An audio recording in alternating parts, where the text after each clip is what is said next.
ખૂબ જ સરસ ટેસ્ટી અને હેલ્ધી એવું આપણું મોહબ્બત કા શરબત બનીને તૈયાર થયું છે। આ રેસીપી એકવાર તમે પણ બનાવીને ટ્રાય કરજો। આ એકદમ તપતી ગરમીમાં ઉનાળામાં ઠંડક આપતું હેલ્ધી એવું મોહબ્બત કા શરબતની રેસીપી શેર કરું છું તમારી સાથે। તો ચાલો આપણે આજની રેસીપી શરૂ કરીએ।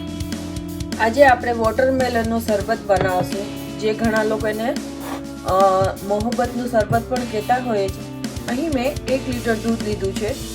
તમે ફૂલ ફેટ મિલ્ક કોઈ પણ મિલ્ક લઈ શકો છો, ગાય ભેંસ કોઈ પણ મિલ્ક તમારી પાસે જે હોય અવેલેબલ એ લઈ શકો છો। 1 લીટર દૂધ લીધું છે। આપણે એને એક બોઇલ આવે ત્યાં સુધી એને ગરમ કરવાનું છે। હવે આપણે જ્યારે આપણે મિલ્ક ગરમ કરીએ છીએ ત્યારે આપણે એમાં અડધો કપ શુગર એડ કરશું। શુગર તમે તમારા સ્વાદ અનુસાર લઈ શકો છો। જો તમે વધારે ગળ્યું પીતા હો, ખાતા હો તો તમે થોડીક વધારે શુગર પણ એડ કરી શકો છો। તો અહીં 1/4 કપ કન્ડેન્સ મિલ્ક એડ કરીશ। અને તમારે જો ઘરે કન્ડેન્સ મિલ્ક બનાવવું હોય તો રેસીપી ઓલરેડી છે, એની પણ લિંક તમને આપી દઈશ, અથવા તો તમે બહારથી પણ લઈ આવી શકો છો। કન્ડેન્સ મિલ્ક એડ કરવાથી ખૂબ જ સરસ ક્રીમી ટેક્સચર થઈ જાય છે, થીક થાય છે થોડું, અને એનો સ્વાદ પણ સરસ એવો બહાર જેવો જ આવે છે, જે તમે બજારમાં પીતા હો મોહબ્બત શરબત કરીને। હવે આપણે આને એક બોઇલ આવે ત્યાં સુધી એને ગરમ કરવાનું છે। તો આમાં એક બોઇલ આવવા માંડ્યો છે, તો હવે હું ગેસને બંધ કરી દઈશ। એક જ બોઇલ આપણે લઈ આવવાનો છે। જો તમે કાચું દૂધ યુઝ કરતા હો તો તમારી પાસે જો ટેટ્રા પેક વાળું મિલ્ક હોય તો તમે ઠંડુ જ મિલ્કને યુઝ કરી શકો છો। તો બોઇલ આવી ગયો છે તો હું ગેસને મેં બંધ કરી દીધો છે। હવે આપણે એને ઠંડુ થવા દઈશું। અહીં મારી પાસે ઓલરેડી કાપેલું વોટરમેલન પડ્યું હતું ફ્રીજમાં, તો હું આને એકદમ નાના પીસ ફાઇનલી પીસમાં કટ કરી લઈશ, ઝીણા પીસમાં। અને થોડું આપણે વોટરમેલનની પ્યોરી બનાવશું, મિક્સરમાં એને પીસી લેવાનું છે ખાલી, જેથી આપણે આ શરબતમાં બંને એડ કરી શકીએ। તો આ રીતના તમારે એના નાના પીસ કરી લેવાના છે।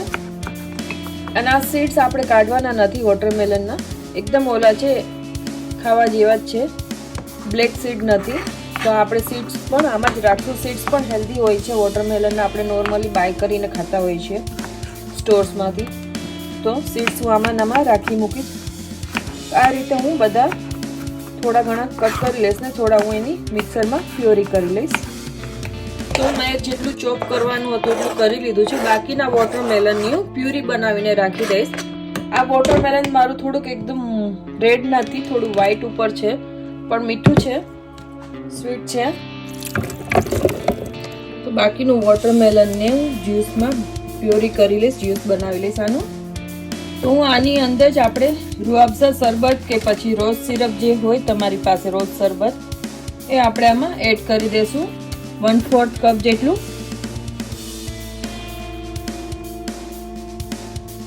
આમાં પણ શુગર હોય છે શરબતમાં, તો તમારી રીતે શુગરને તમારે એડજસ્ટ કરવાની, ચાખીને પણ તમે એડજસ્ટ કરી શકો છો। હવે એમાં હું રોઝ એસેન્સ એડ કરીશ 1 ટીસ્પૂન જેટલું। તો હવે આને હું ગ્રાઇન્ડ કરી લઈશ। તો મેં એને પીસી લીધું છે તરબૂચને। તમારે જો આને ગાળવું હોય, સ્ટ્રેન કરવું હોય તો કરી શકો છો।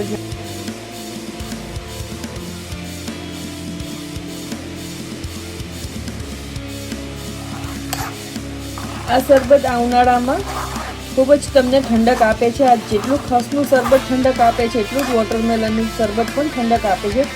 અને આમાં આપણે ભેગું રૂઅફઝા ગુલાબનું પણ શરબત એડ કર્યું છે, એટલે આનો સ્વાદ પણ ખૂબ જ સરસ વધી જાય છે। તો એકવાર તમે આ જરૂરથી ટ્રાય કરો, અને જો રેસીપી ગમે તો લાઈક, શેર અને સબસ્ક્રાઈબ કરજો।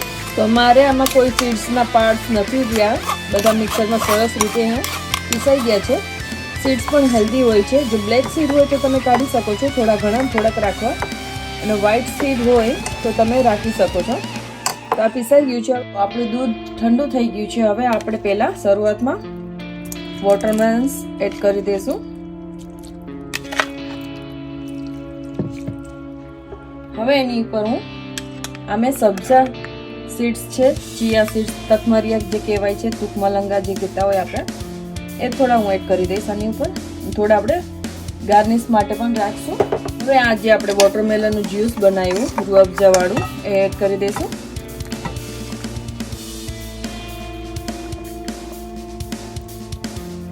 હવે આપણે આમાં બરફ એડ કરી દઈશું. આ શરબત ખૂબ જ સરસ ટેસ્ટી થાય છે અને હેલ્ધી પણ છે અને આવી ગરમીમાં તમને ઠંડક પણ આપે છે.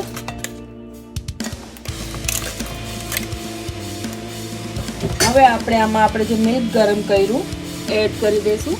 મિલ્ક આપણું ઠંડુ થઈ ગયું છે.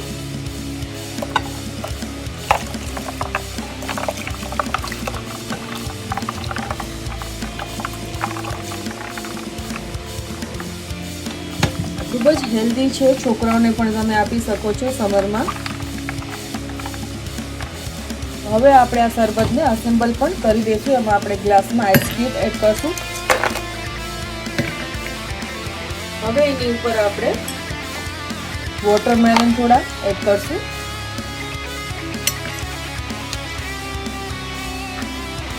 થોડા ચિયા સીડ્સ. હવે આપણે આપણું રૂઅફઝા મોહબ્બતનું શરબત જે બનાવ્યું આપણે વોટરમેલન એ આમાં સર્વ કરી દઈશું. ટ્રાય કરો અને ટ્રાય કરીને મને તમે કમેન્ટ કરી શકો છો કે આ શરબત તમને રેસિપી કેવી લાગી, ગમી કે નથી ગમી. અને લાઈક, શેર અને સબસ્ક્રાઈબ કરો. જો તમે નવા હો આ ચેનલ ઉપર તો તમારું વેલકમ. અને કમેન્ટ કરો. તો રેડી છે આપણું ઠંડુ ઠંડુ એકદમ ટેસ્ટી એવું રૂઅફઝા વોટરમેલનનું શરબત કહી શકો છો કે પછી તમે આને મોહબ્બત કા શરબત પણ કહી શકો છો. ઉપરથી આપણે થોડા પાછા સબ્જા સીડ્સ એડ કરશું.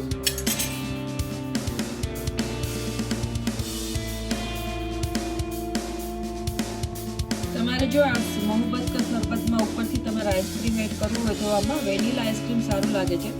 તો મારી પાસે ઘરે બનાવેલું વેનીલા સ્ટ્રોબેરી ફ્લેવરનું આઈસ્ક્રીમ છે તો હું એ ઉપરથી સર્વ કરીશ, ગાર્નિશ કરીશ. તમારી પાસે જો કોઈ પણ આઈસ્ક્રીમ તમે લઈ શકો છો, પણ વેનીલા સારું લાગે છે. વેનીલા સ્ટ્રોબેરી કે પછી વોટરમેલન આઈસ્ક્રીમ.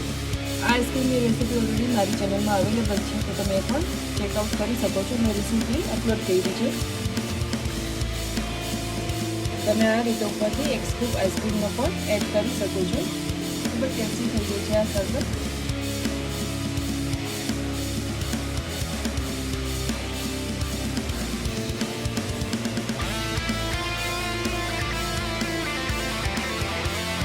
રેડી છે આપણું મોહબ્બત કા શરબત, મોહબ્બતનું શરબત કે પછી વોટરમેલનનું શરબત.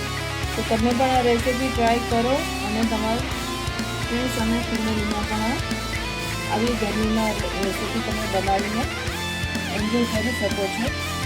હેલ્ધી પણ છે. કોઈ ગેસ્ટ આવ્યું ત્યારે પણ તમે આ બનાવીને સર્વ કરી શકો છો. તો થેન્ક યુ ફોર વોચિંગ. મળશું આપણે એક નવી રેસીપી સાથે. ત્યાં સુધી આવજો.